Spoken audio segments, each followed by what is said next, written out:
For today, we will be talking about interpreting the results. Now, this comes after we've discussed gathering the data.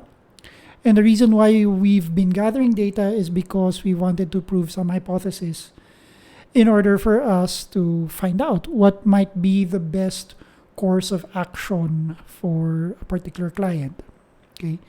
Now, this is going to be a relatively short commentary on interpreting the results, okay, analyzing the results, if you may. And the thing here is that when we're interpreting the results, this actually comes after we've thought of how we intend to analyze the results. I mean, if you recall the previous lecture on designing the analysis, well, this should just be execution of that piece, right? And we're gonna spend much of this lecture really understanding how we can properly execute that part. But nevertheless, it's still important for us to have a good idea of the proper ways or the proper practices in order for us to properly, correctly interpret the results. Now, a hypothesis, after all, must still be proved or disproved, and data on their own are mute. They don't really tell us much unless somebody interprets it, finds a story. And in this case, we're going to take a look at the following steps. Well, first, really understanding the data, and then generating the end product. Typically, your end product can be a report, it can be a presentation, it can even be some published material like a book. Okay, and it need not just be one end product, it could be split over several products. Nevertheless, analysis on its own, for its own sake, is insufficient. It needs to be expressed tangibly, concretely, in something that can be applied and consumed by other people, particularly the client. Now, understanding the data, the very first step in interpreting it is what does the data have to tell us? Okay, and here are some tips. Okay, these are not exhaustive, but these three give us a good start on how we can properly understand the data. First is the 80-20 rule. We'll talk about that in a while. The second idea is make a chart every day. Okay. And third is don't make the facts fit your solution. Something to do with cognitive biases. Okay. We'll talk more about that in a little while. Now, the 80-20 rule. The 80-20 rule is perhaps one of the great truths of business.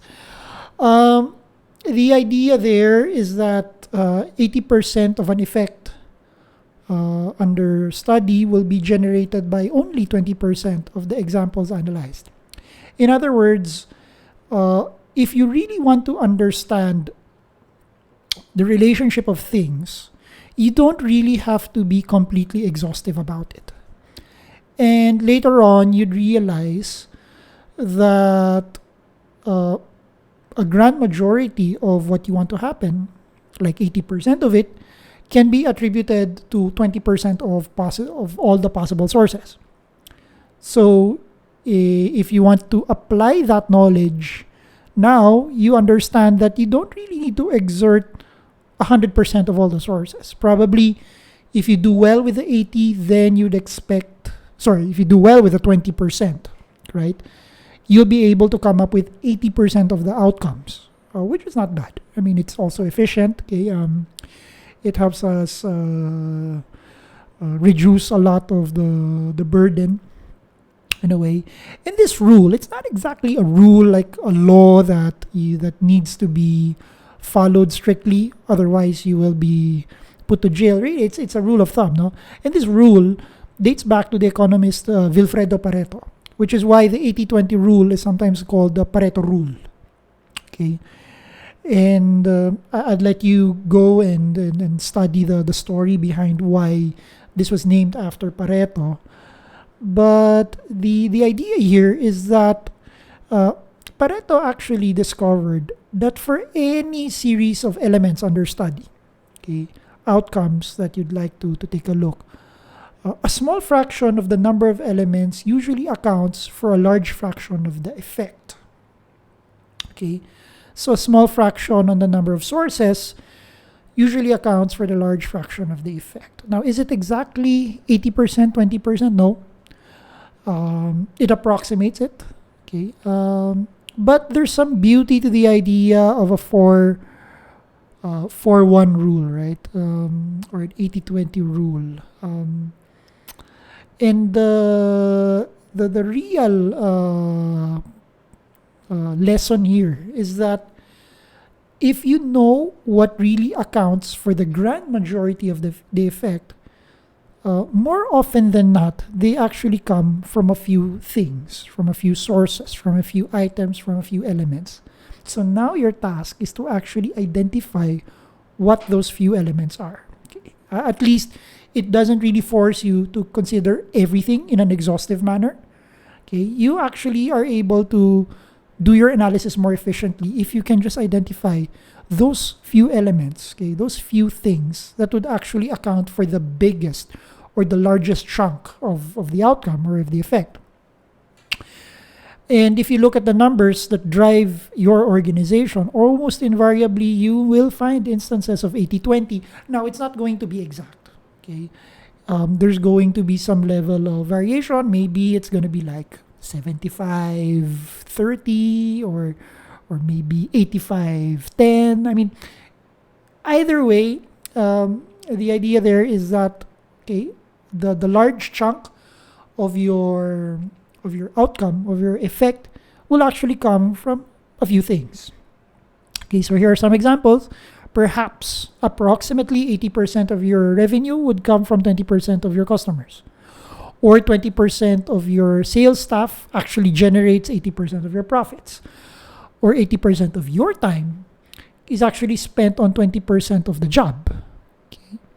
So you will see that, okay, and there are many instances of this. You'll probably look at this perhaps in a case of a student, maybe, okay, 80% of the time is really spent on 20% of the load for a particular term. Or it could be the other way around. Okay, 20% of the time can actually be spent on 80% of your load. I mean, you could look at it that way, and that's what makes it elegant, because this pattern is something that has been observed in many cases. Does this automatically mean that there's a connection? Maybe not.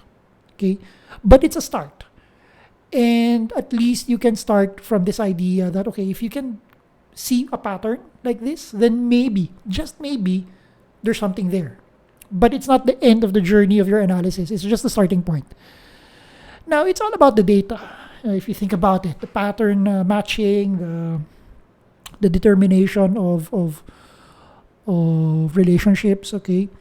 And when you're doing a data-intensive analysis on your computer, you try to play the numbers a bit. I mean, the fact that you have data, especially if it's quantitative data, you have numbers, you have figures, I mean, play around with it.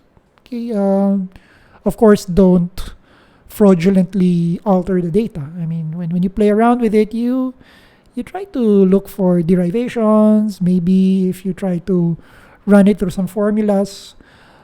Nowadays, this is pretty much the scope of people doing data science work. Okay, where they really try to look for relationships across data, okay, and sort them out in various ways. Eventually, as you grow more experienced, it becomes more possible for you to immediately arrive at the pattern. Okay. Now, whenever you see something of a 80-20 in action, you should look for the opportunity it implies. Okay, let's take a look at these examples. For example, if 80% of your sales come from 20% of your sales force, okay, from your organization, from those responsible of bringing sales, then what is that 20% doing right? And how can the 80% be brought up to speed? Okay, if you've noticed this question, it started with a fact. Okay, it's a conditional fact. Supposing 20% of your sales force, of your organization, is the one responsible for 80% of your revenue, then the implication here right now is what is okay? How is it? Why is it that 20% are doing right? Okay, what is it about the 20% that's going well, and how come the 80% is not able to really follow that? Okay, okay, or maybe they're all performing well. Maybe the 100% is really doing well. But what makes your 20% very stellar, very superstar, and how can you make your other 80% reach that level, okay, of superstar status? Okay. Or you can look at it this way. I mean, subsequent question: do you really need the other 80%? Of course, it's a double edge because you can see that when you go into this question, instead of trying to improve the other 80%, well, do you really need the 80%? Now it becomes tricky. I mean, will you start moving out or easing out your other employees, firing them, okay? Or would you want them to work on different roles, perhaps? I mean, you can look at it that way, okay? As you can see, there are so many things that you can surmise, okay? And this would be like your sub hypothesis or connecting hypothesis from your main hypothesis when you look at the 80-20 rule. Now, the second idea when you try to understand the data, as you try to understand the data, is make a chart every day. Well, you can take a look at this literally, like you actually come up with a chart. But the idea there is that every day you'd want to write down some notes, some insight that perhaps it may not be definitive, it may not be the final thing, but some notes, some ideas. As every day when you think of something, okay, just scribble something down on the side. Okay.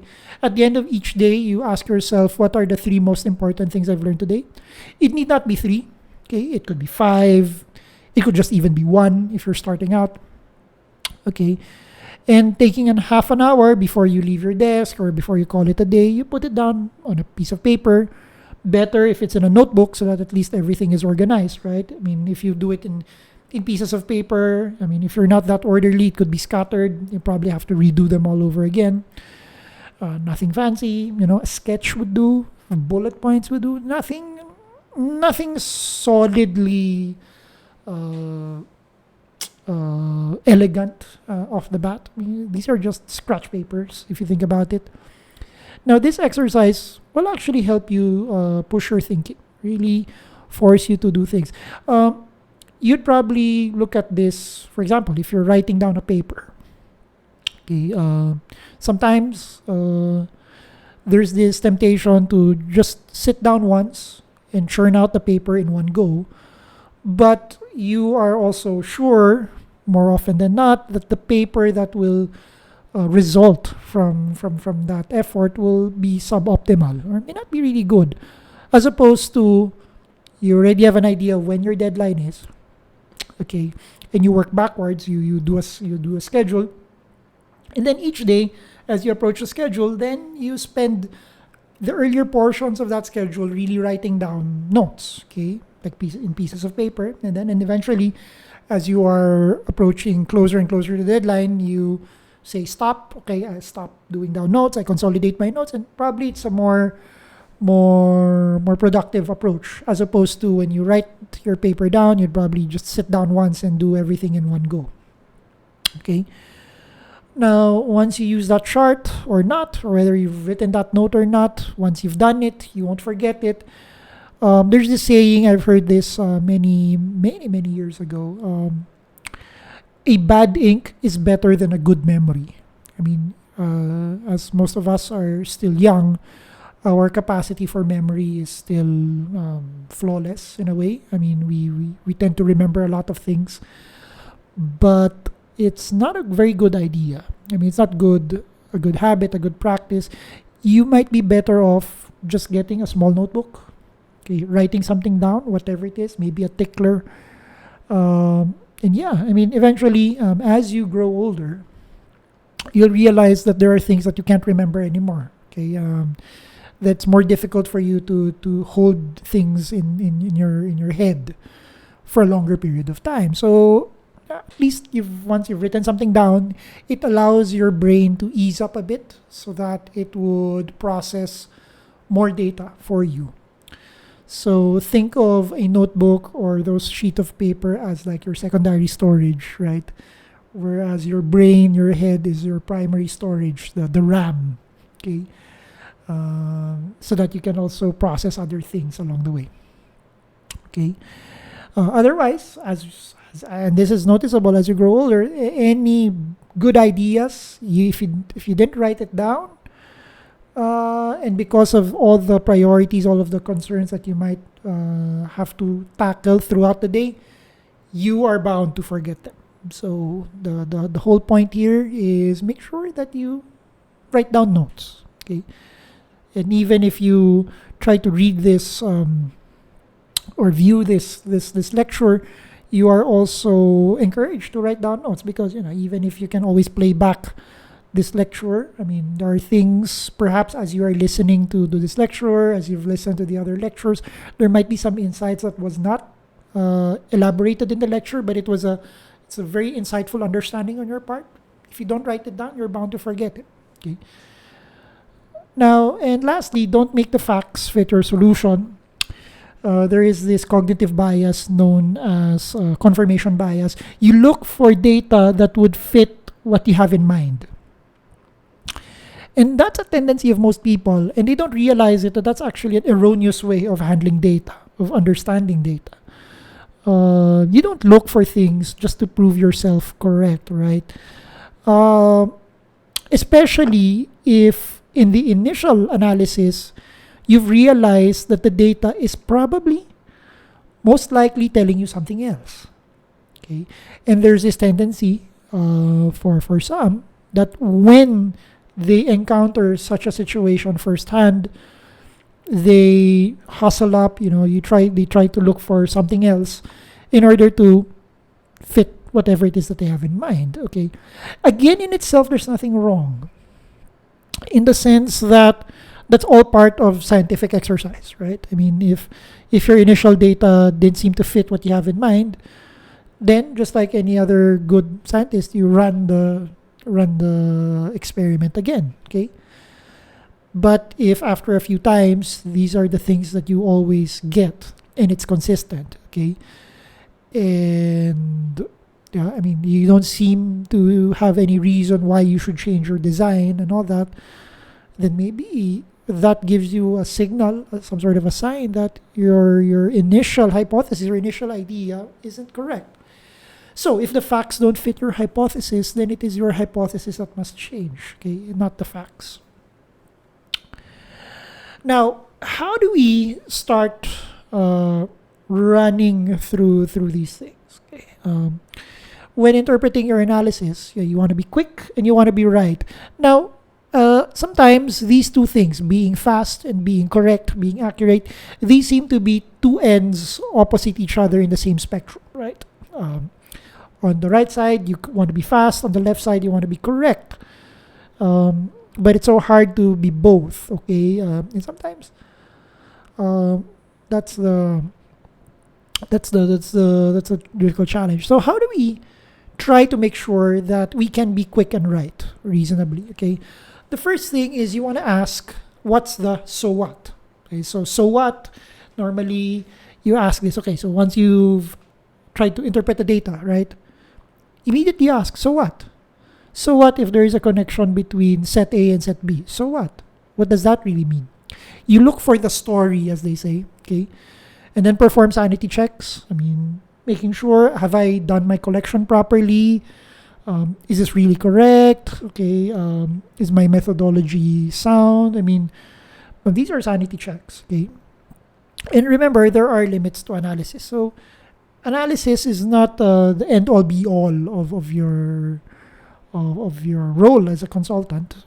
Analysis is just part of it. Okay, you're hoping that you can really do your analysis well, but at some point in time, you know that there's a limit to it. You can't really exhaustively try to analyze everything. Okay, like squeezing everything out to the last drop. I mean, sometimes there's really nothing to it. Okay. So always ask, what's the so what? Okay. No matter how good your work plan, however, okay, it is almost inevitable that you will have to go through another filtering process Once you've gathered the data, crunched the numbers, and interpreted the interviews. Okay. Now, some of your results will turn out to be dead ends. You'll get data that, no matter how hard you try, you can't seem to find a story. Okay. And more often than not, on their own, they could be interesting. They could be a curiosity. But it won't really help you get closer to a solution. Now, it is your job as consultants to weed out things that are irrelevant, things that are extraneous. Okay. So these are the questions, 2 questions, okay, or you can make it 3 questions, okay, that would tell you whether you should keep the data or not, right? So first question is, what does it tell us? Okay. Okay, what's the story behind that? Okay. Number 2, how is that useful? Okay. Okay, so now you're trying to establish relevance. And 3, what recommendation does it lead to? What's the call to action? Okay. Now, if you're not able to answer these 3 questions really solidly, then the data that you have may not be good data to begin with. It might be good for something else. Because by then there's going to be a different story, but that's not how it is. That's not really your problem now. Now, consultants aren't in the business of drawing pretty pictures. And that's not what their clients pay them lots of money to do. Okay, you're there, as we've said at the start of this course, the consultant is really there to help solve a problem, right? At its root. Okay. And there, I mean, it's not just to come up with a nice presentation. Presenting well is part of it, but as we'll talk about in a later topic, but at the end of it, never lose sight of the fact that you're there to actually solve a problem. And data is supposed to help you solve that problem. Well, next, performing sanity checks. Okay, you don't have time to perform a detailed check on each and every analysis that you would produce. Okay, when someone presents you with a new recommendation or insight, however, you can do a quick sanity check to ensure that the answer at least sounds plausible. It makes sense. It seems reasonable. It's realistic. Okay. Now, a sanity check, I mean, others would call it some sort of a litmus test, consists of a few pointed questions, the answers to which will show whether a recommendation is feasible and whether it will have a noticeable impact on the organization. Okay. Now, feasibility means that it's possible to do. It can be done. There's nothing. There's no barriers to actually to the implementation of the recommendation. Okay, and it has to have some impact. I mean, noticeable even. Okay, but it's possible that the recommendation is feasible. Okay, it's doable, but then the impact is not really great. So why do we want to do it? Okay, we might end up spending more than actually reaping the results from that effort. Although there's no one best way to do a sanity check, asking a few pointed questions. I mean, sometimes challenging the idea might be enough. Okay, and if the person or if you can't seem to really defend yourself, okay, from those grilling questions, then maybe it's not a worthwhile recommendation to pursue. Okay. Now, lastly, there are limits to analysis. So this is where we have what is known as the paralysis by analysis, right? I mean, you have to understand that we just can't keep on doing the analysis long and on and on and on and on. And there are people, they're so enamored with the idea of analyzing things. It's like a puzzle to them, right? And they enjoy doing that. But remember that the analysis is just part of the long road ahead. Yeah, you're there to help your client solve a problem, and the analysis is just part of it. Okay, it's just to help you get there. Okay, it's a vital role for sure. It can only take you so far. At the end of it, your analysis would have to give you some, not all. It doesn't have to be exhaustive, but some inferences that could be useful for you. But the whole idea here is that once you've done your analysis, okay, the human side of the process is that you have to uh, come up with the implications of your analysis. You have to draw out conclusions from that analysis. I mean, and, and there, I mean, and that's where consultants really stand out, okay, more than others. I mean, there are good consultants and there are great consultants. The great ones are able to really know how to strike a balance between analysis and insight, okay, from the analysis, okay. Also, you have to beware of what is described as the ready, fire, aim mentality. Of course, the reason why we want to do analysis is we want to be logical in our approach, but perhaps in our eagerness as consultants to please the client right away, or if the client is really pressuring us to come up with something tangible urgently, then we probably want to skip the analysis altogether and say, well, this is the data they have, this is the conclusion. But we aren't really looking at ways on how the data given to us is actually solid. The data given to us is actually, or it tells a story, okay.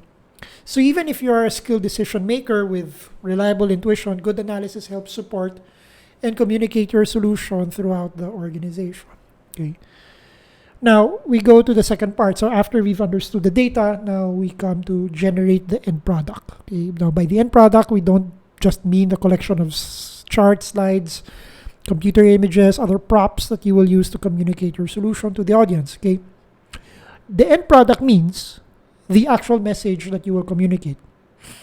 Now, and sometimes it's equated to a story. But let's see. Okay, your interpretation of the data leads to a story. Okay, there's a narrative behind it. That is what you think the data means. Okay. You select those portions of the story, or you can choose the entire story if it's not that too long of a story, that you believe your audience needs to know in order to understand your conclusion, along with the evidence of the data, and you put them together in your end product. And then you'll communicate that end product via one or more presentation media. Okay, so the message, the end product is the message. Okay, the story, the narrative, okay, packaged, encapsulated in such a way that others can understand what the message is. Now, so you make sure the solution fits your client, obviously. If it's not useful for them, then what's the point? Okay, so, and part of it is really knowing your client. As they say, you know your audience. You should know everything about the strengths, the weaknesses, and the capabilities of the organization, what management can or cannot do, and tailor your solutions with these factors in mind. Okay, it's like when you're presenting in general, you really have to understand your audience well. So depending on your audience, okay, if it's a homogeneous population, is it quite diverse, then you know how you can tailor your presentation to them. Okay? And if you think about it, when you tailor it, you probably have different outcomes on how it looks like, but it would probably come from the same source, come from the same material. Okay, but it would lead to different outcomes. Okay, and that's fine. There's nothing wrong with it.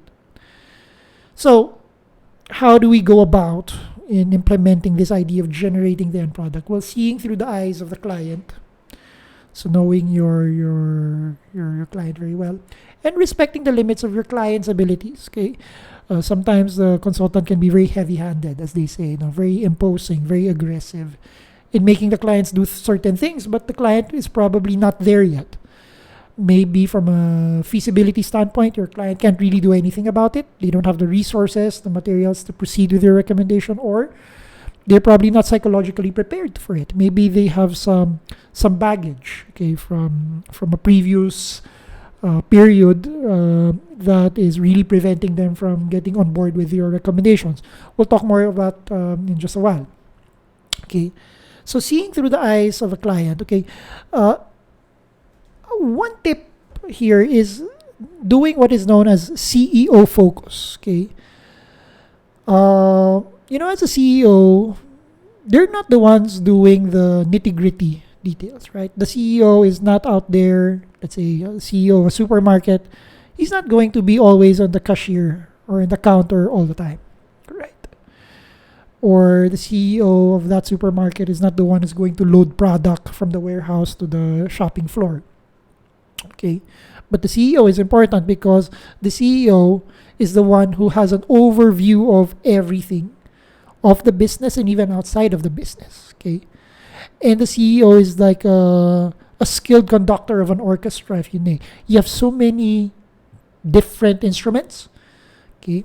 But given that the CEO as a conductor would know, okay, what concerto to perform, okay, then it's a CEO's job to make sure that he or she is able to really instruct all these instruments to really play what needs to be done. Okay, so having that top view mindset or a CEO focus, it's your view of what 5 or 6 priorities of the organization ought to be. Okay. In other words, if you are the CEO of the organization, what should you focus on? How do you bring your organization forward? How do you make it successful? And this is the first step towards seeing through the client's eyes because it forces you to concentrate on the client's foremost needs. Okay. Typically, this focus is something that you should have already, even at the start. Even when you're negotiating with your client for the consulting engagement. Okay, even as you start to understand what the problems might be, as you formulate the hypothesis of the problems, you need to have that CEO focus already. But it becomes more important as you are about to generate that end product and go with a presentation. Okay. And sometimes it forces you to concentrate on these foremost needs, even if some of them don't immediately affect what you're doing. Now, as your next step, you ask how decisions will add value to your client or organization. Now, for each action that you recommend, how large will the return be? How large will the payoff be? Okay. Is it large enough to justify the required commitment of time, energy, and resources? And how does it compare with the other recommendations you make? Okay, priorities. You understand that in business, as much in life, priorities imply trade-offs. I mean, in as much as you have like 100 recommendations, all of them really good, all of them technically, logically sound. Okay, the reality of life is that you can't all do 100 at the same time. Maybe you can do all that 100 over the course of a very long period of time, but as time passes, some of them may no longer be relevant. So you really have to choose just a few of them. I mean, that's life, in the sense that you can't really do everything, but you choose the more important ones. And this is one way for you to examine which recommendations would be preferred more than the others. Okay, you look at the payoff, you look at the return, you look at the effort required. Okay, and you compare all of that across each other. Now, sometimes you can get caught up with the elegance and cleverness of your analysis. We've talked about paralysis by analysis. Okay, don't let it cloud your judgment. Don't force yourself to say that, this is such a waste. I mean, I have like 50 recommendations, but I can only give you like 5. I mean, my top 6 would be very useful also. I mean, but if your client can only do 5 at a time, then no matter how good your top 6 is, that 6th place recommendation, sorry to say, it'll have to be shelved for another time. Maybe it won't see the light of day anymore. Who knows? But then feel confident in the decision making that you've done. That even if you do the 5, and this is where we go back to that 80-20 rule, right? That because there are not many, there are only a few elements that would contribute to a large chunk of your effort, right? So you have that Pareto mindset in mind. You know that not everything will be needed, but these few things would actually come up with the biggest outcome, with the biggest contribution to the business. Okay. And respecting the limits of your client's abilities. The most brilliant strategy in the world won't help you if your organization can't implement it. This holds not just for business, it's true in any realm that calls for strategy. So when putting together your end product, therefore keep in mind whether the recommendations you are making are actionable for the client. Does your client have the skills, systems, structures, and staff to do what is required? Okay, do they have all they have all the resources available for them? And will outside forces, external factors, competitors, suppliers, customers, even government regulators, what can they do in light of the recommendations you'll be doing? Will they just ignore it? Will they respond to it directly, or will they do something else but would still impact whatever it is that you're doing? Okay, so you have to both look at the internal and external side. Okay, the internal side, if you have the resources, you have the talent to do it for you. Externally, you look at other players in the market. Okay, and if you've planned your analysis correctly in the first place, you should be able to answer these questions before you make your recommendation. I mean, this should be part of your analysis, right? Now, at the level below the grand strategy, you should also consider whether your analysis and recommendations will be understandable to the organization as a whole. It shouldn't just be limited to one level of management. It should be understandable with across the organization. As it cascades down, as you go lower and lower, even up to the rank and file, everybody should understand what those recommendations mean. Okay.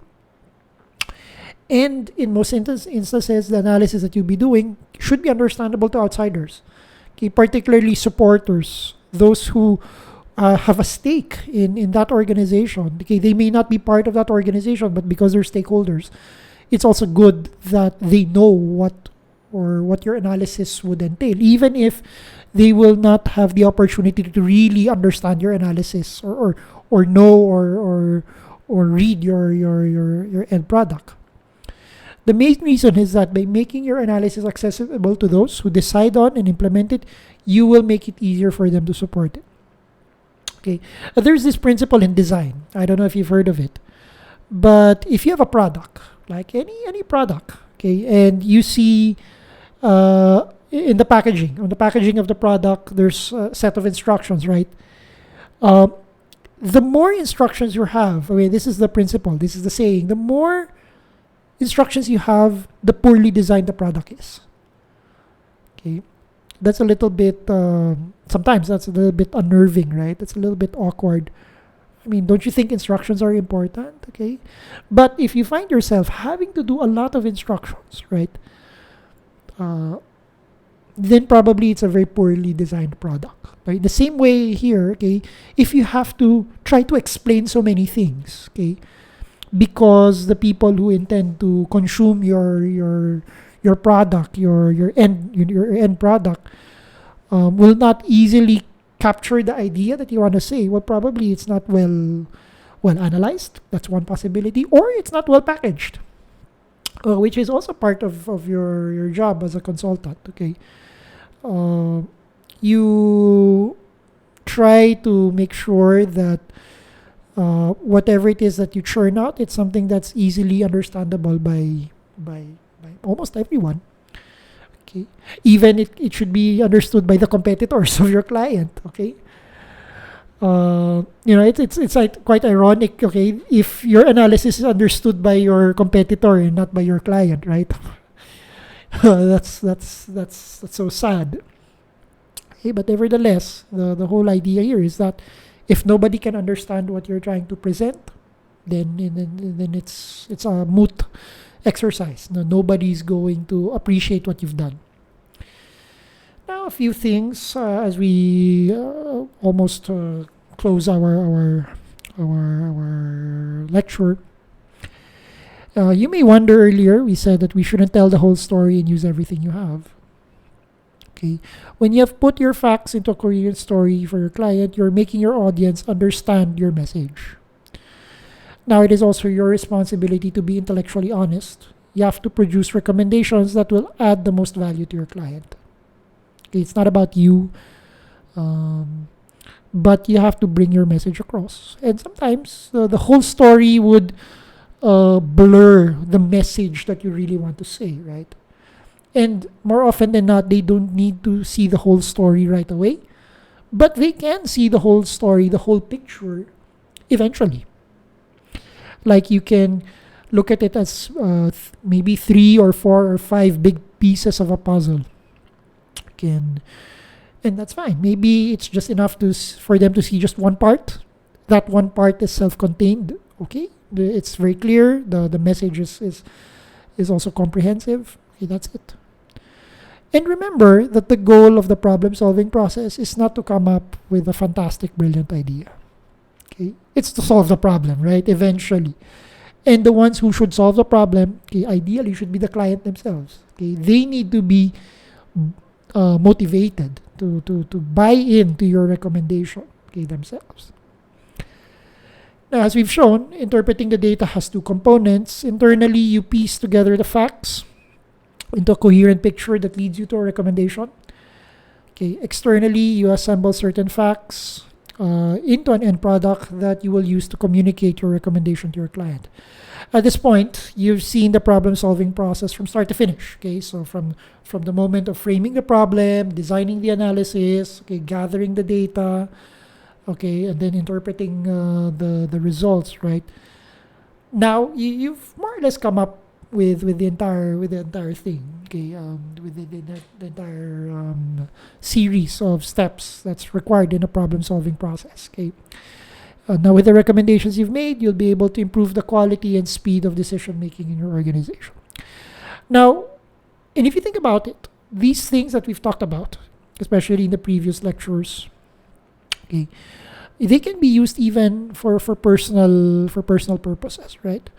Okay, as long as you understand the problem first, and then try to find out what's a good framework to understand the problem, okay, gathering the data that you need, the evidence that you need, and understanding and interpreting the data, you can do that very quickly, okay? And that would really help you in almost every situation, okay, especially if you have a problem to solve, okay, a challenge that you need to overcome.